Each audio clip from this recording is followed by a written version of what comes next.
সেই লেবু কাটো। আমাদের সেই পাইপ কাটা যন্ত্র। এই লেবু খেলে রাতে বইয়ের কাছ থেকে দূরে থাকতে হবে। মজা আছে।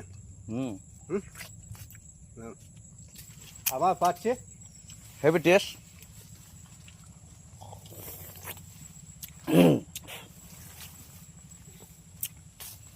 যাদের জোশ নাই তাদের জোশ হয়ে যাবে এই লেবু খেলে।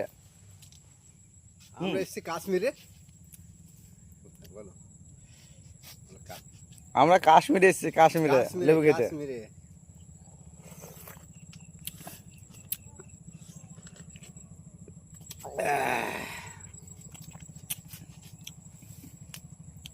তোমার লেবু খেতে কেমন লাগছে?